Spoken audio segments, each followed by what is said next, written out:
Hello, and welcome back to a new episode of r/IDontWorkHereLady. Make sure to like and subscribe to not miss any new videos. Enjoy. Lady mistakes me for an employee, gets upset when I explain I am not. I work for a large financial company.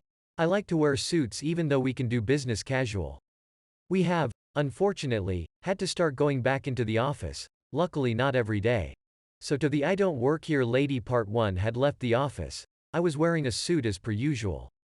I stop at Target to get some stuff. It is not that busy and there are people who obviously work their stocking things. I'm in the area with the cheese, with a basket in my hand. Some woman randomly comes up to me. Do you like the store brand cheese? I had some in hand deciding between different flavors. It's okay, I guess. I throw it into my basket and begin to turn away, thinking this unnecessary interaction is over. Well, I think they have moved stuff around since the last time I was here. Could you show me where X food item is? I say X item because I had stopped listening at that point. Once she started with the since the last time, I knew she was gonna ask me where some shit was. Lady, there are several people around who clearly work here. I explain. How should I know where that is? I turn and walk away, but feel like she is glaring into the back of my head. The nearest aisle is only a few steps away, so I make a wide turn down it so I can see if this is correct. Sure enough, as I glance back, she is staring at me with a pissed, surprised look on her face. I was able to get away before she started going Karen or something. She was in business casual stuff, I think, so hopefully intelligent and observant enough to know I didn't work there, and looked around my age, millennial. People sometimes say our age cohort is entitled. I have only witnessed a few cases of millennial entitlement, but I couldn't believe this person thought I should help them find something. Come on, lady, use your feet to walk the aisles and eyes to look for what you want. Don't rely on strangers. I barely ever ask people that work at a store where things are. They have more important stuff to do than waste time pointing me to shit. I would never even think to ask some stranger. How entitled do you need to be to ask some random guy to help you look for something? Even if there had not been several employees in the vicinity, the food area is not that big. Walk around and use your eyes, please. It's like, hello, I don't work here, lady. I am just as clueless as you are when it comes to where coffee or whatever it was she wanted is. Sorry for the rant, but asking strangers to help you find something in a store reeks of learned helplessness or something. OP later adds an edit. I know that I am the asshole in this situation. I have been given a lot to think about. As I state in some of my replies, I have huge defects in social situations, especially nonverbal in spoken contexts. I thought when someone asked me where something was, that was literally and all they were asking. I just could not grasp why they would ask me and not an employee. A lot of people believe that OP was the butthole in this situation. Please tell us your opinion in the comments. The next story is going to be crazy. OP gets attacked for not providing a refund. It's going to get crazy, so get your milk and cookies ready and enjoy. Guy attempted to assault me because I didn't deliver to him first. This happened literally 2 days ago. So I work for one of many self-employable delivery apps that deliver food for various restaurants. On this particular day, I had gotten assigned to orders that were relatively close to each other, so I picked up the first order and get the second too. The first order, of course, gets dropped off first. It took me about 10 minutes to get to the first address and drop off the order.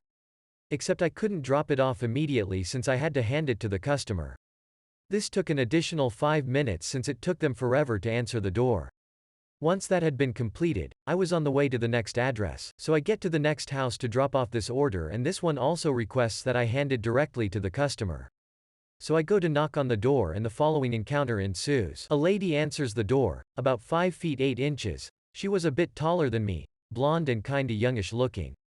She has this look on her face like I was someone who had just kicked a puppy or something. She crosses her arms and says, "Took you long enough. We saw you go all over the place except her to drop our food off." Care to explain? I was kinda shocked, but using my best customer service voice, replied, "Sorry, ma'am. I had been assigned 2 orders and I was instructed to go the first order first since it was closer, I assume. If there is an issue, you can contact, insert delivery app's name, support, and they can try to work with you." She was not happy by this. She then tells me that she wants her order remade and wants it for free. Or she will call the restaurant and have me fired. She had been very rude to this point and I really don't want to help her farther. Ma'am, I don't work for the restaurant. I am an independent contractor. I am so sorry. But there is nothing I can do. After that statement, she became irate. She started to clap her hands and she told me, "Okay. You wait right here. I got something for you." I decided it's time to leave. Before I could completely get off the front porch, her husband came out. She was wearing a wedding ring, so I only assumed at the time. This would be confirmed later. He is at least 6 feet even and started to scream at me to hold it right there. Now for further context, I have trained in multiple martial arts and self-defense for years. I heard this man come out and yell. I immediately turned to face him because you never want someone who is potentially aggressive to have your back. I am still backing up, but now I have turned to face him, only feet away. He started advancing towards me. "You are going to get us our fucking refund or else," he screamed. I replied with the same statement I told the lady, but in a softer tone to attempt to de-escalate this man. As I am in mid-sentence, he pushed me back hard. As soon as he had pushed me, my instinct and training kick in. As I regained my footing, I didn't get knocked down. I squared my stance and put my hands up to my face in case he tried to swing on me. I started to yell back at the guy and ordered him not to get any closer or put his hands on me. This was my warning. He then threw a wild punch that I slipped back with a lean and then countered with a front kick to his stomach. This landed flush, confirmed by the most notable, oof, sound I have heard many times before. He folded slightly, exposing his face. So I followed up with a 1-2 as trained. After eating a 1-2, he fell to one knee. I moved back slightly to disengage and told him to stay down so I can leave. Once again, you never just turn back on an aggressor. He got up, red in the face. He screamed at me, "Fuck you. I'll kill you," and attempted to charge me. He threw another wild punch and another. I ate one, but slipped and ducked under the second to get around take his back. From here, I attempted to wrestle him down. He kept trying to punch me and even elbowed me once in the face before I was able to trip him and take him down. I did my best to pin him, no hooks in case he picked me up and slammed me, but wasn't successful until he rolled towards me and I mounted him. He is mad. "I will fucking kill you. Get the fuck off me." He tried to bench press me off of him and almost got up a couple times. He was strong. I told him I am not getting off until he calms down. Now he started to punch, scratch, and bite me. In response, I give a good couple hammer fists to get him to cover up. And once he did, I got higher on his chest to pin his arms to his head. We remained there until the cops came. Once they arrived, they ordered me off him and put me in cuffs. I was put in a squad car until a cop came to get my statement and asked me what happened. I explained how they wanted a refund and I couldn't give it to them since I am just a delivery driver. The cop told me the wife called and said I threatened her and was assaulting her husband on their front lawn. He asked me if I had any way to prove my side. Lucky for me, I have a dashcam in my car. I left the windows down. The cam caught some of the action from the front door on video and the rest caught on audio of him demanding a refund, threatening me telling him to back off, some of audio off the struggle, him telling me he was going to kill me and even me telling him to calm down. Apparently, a neighbor across the street had a Ring camera and it also captured the incident with video and some audio. The cops then let me go. They got my info and told me that my story seemed straight. I pressed charges on him and was told by the cops they would call me if they had more questions. Edit. I did report them to the app. Included a copy of the police case number from record in my county. Should be sufficient to get them banned. That's just crazy. Some people are just special. I hope you liked this story. Please don't forget to like and subscribe to not miss any future updates and new stories from OP. I don't work here, but I'll pretend I do. Living in Japan, you will see that most of the convenience stores have either Vietnamese staff or brown staff, foreign workers from Nepal, Bangladesh, Sri Lanka, India, Pakistan, etc. Service jobs are greatly understaffed there, so you will mostly see one Japanese worker and multiple foreign workers at the minimum wage jobs. I, an Indian, too worked at the store Lawson for 3 years part-time during university. Back then in my 3rd year of working I was made leader of night shift, i.e. running the whole store at night by myself. Night shift is very different from day shift. Besides serving the large number of customers, you have to sort out the accounts, record and check the inventory, liaise with supply people, deep cleaning of equipments, stocking up, cooking etc. Fast forward to couple years later. I'm in the Japanese corporate world. Every time I go to a 2nd tier or 3rd tier city for business or tourism, going into a convenience store, I am greeted with, Otsukari-sama desu, which means, thanks for the good work, meant for coworkers instead of, irashimasu, welcome, and, mata okoshi kudasaimasu, please come again, meant for customers. Most of the times I just say Otsukari back. Sometimes when I am in a foul mood, I patiently correct them saying I don't work here. As they say in China, never slap a smiling face. Comes the main episode. I get an apartment in Azabujuban, a posh high-income district in Tokyo.